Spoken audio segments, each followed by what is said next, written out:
the big ticket. No bigger ticket in Minnesota than watching Kevin Garnett do his thing. You got to see him play 927 games and score almost 20,000 points. Listen, he's leading this franchise in practically every category that there is in basketball. Let's talk about it. Kevin Garnett at the back end of his career, of course, making buku dollars, joins the Minnesota Timberwolves team that is in the middle of a youth movement. What do you think tricks he can bring to this group, knowing that they've got the young guys like Bennett and Wiggins there waiting for a leader? What can he bring? Yeah, what can he bring? Doesn't matter. What about leadership? A cane. I'm not understanding this at all. I get it for nostalgic purposes. Okay, it's cool. He went back to his old team. LeBron did it. Let's everybody start going back to our old teams where it all started. It's magical and it's tear-induced. Yes, it brings tears to my eyes. But this is your last year. You know what I mean? I'm not saying Brooklyn was going to win you a championship, but if you're Kevin Garnett, I believe he had way more options than just Minnesota. Okay, I believe he contending team for one last round. Right, just Let me throw one this last to you two. run. Let me throw this to you two, though. Brian Scalabrine came out in public and talked about the fact that Kevin Garnett may be the best teammate he's ever played with. There are things he does in the locker room and the things he can do for young players to help them get ready to become contributing parts of a team. Do you think he can help a guy like Anthony Bennett turn the corner and help a guy like Andrew Wiggins become a true leader? For 2 months?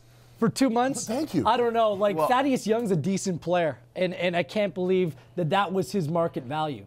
Well, maybe Kevin Garnett. I don't get this move. Thaddeus, right. I'm with you. It sounds all nice. Having Kevin Garnett go back to Minnesota, it's going to be a nice ending for but that franchise, man, like it doesn't make sense. Well, look, Brooklyn wasn't doing anything. They weren't they probably weren't going to make the playoffs. If they did, they're out first round. So to get rid of that salary, they want to get below the luxury tax. KG's retiring. Right, he's retiring. And he can help them. He can help mentor the younger players, if not to show them what he brings, but what he shouldn't do on the court. Like. I get why Brooklyn did it. I just don't get why Minnesota did it. Other than sentiment. I spell office position. Maybe he wants to be. He's already said he wants to own the team. He wants to own the Minnesota Timberwolves. He needs to that's good dreams. Okay, well, I can see him finishing off on the bench with Sam Mitchell and the rest of those guys, flip sides in the front office. But I want to throw this at you, Randy. Brooklyn got a player back, half decent player in that, right?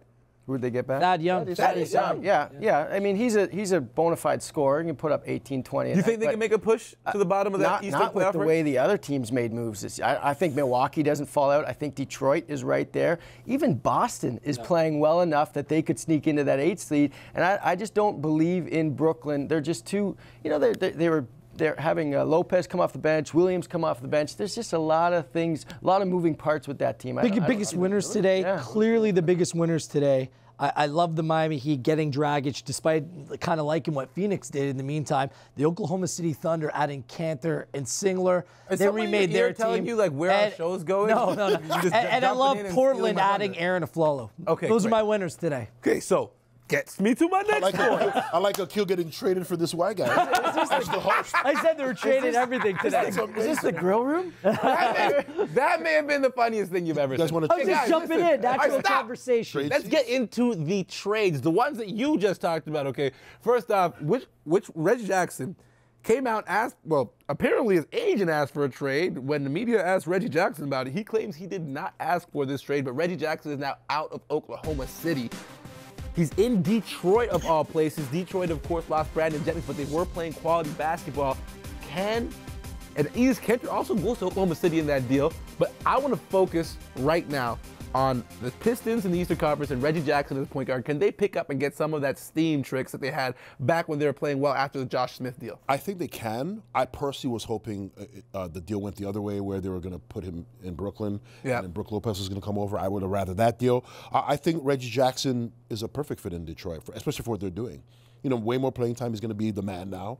He's going to have the reins in his hand. Let's see what he can do. I think he's a starting point guard. Absolutely. He needed to get that time, and I think that makes Detroit a little bit better. I know Augustine's been playing out of his mind lately, but I think Detroit is better with Jackson at the helm. But they're an interesting team. Like Van Gundy in that locker room, he's a little bit stressed at what kind of effort he gets from these guys on a night-to-night basis. And after a loss to the Raptors, guys are just laughing. They're having a good time. Like it was a weird locker room. When your fans don't even come out when our fans go to your building, they fill seats. Great point by you. Tayshaun Prince also landed in Detroit, so maybe that adds that veteran presence, a little bit more accountability. Welcome to the grill room.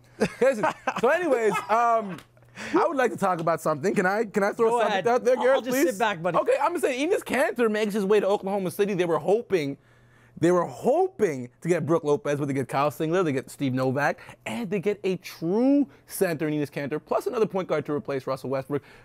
You obviously said they were a winner, so we can leave you alone now. No, you can jump in. No, but go ahead. You're Go. Trick's fan of what Oklahoma City did. Are they the big winner? I think OKC is the big winner in this whole trade thing. I really do. I think You can't get a James Harden back, but they got pieces. They got some good pieces, though. Like I said, again, I would have liked to see Brook Lopez. However, Kanter's a good pickup. And he's healthy. I don't know about Novak. I don't really know what. Well, you got to double team somebody. I mean, with a guy like Somebody's Kevin gotta cheer on Durant, the when they're end of the double team, because that was the problem that Novak had here. People playing straight up. in Toronto. OKC, like you said, would have been better with Brook Lopez. Obviously, Right. the asking price was probably a little high, but you have Enes Kanter, who's putting up decent numbers. Absolutely. Not a bad team. Right. But he has some low post games. He can make low post moves. He can make buckets underneath the hoop, and that is such a good option for OKC because it takes a lot of pressure off Kevin Durant. Not a lot of pressure, but pressure off that you could feed somebody. Now, getting in the ball, will they feed him? That's the question. You might have to go get his off the glass. Listen, They got some assassins. we still got more to break down, of course. Some of the trades that didn't happen need to be broken down because there's lots of cool stuff. David Lee, we expected to exit Golden State. Didn't happen. But we also got to break down one of my favorite stories, of course, and that is who gets out of Denver. I used to be jealous of Aaron Aflalo, but actually his teammates are now too. Hangout!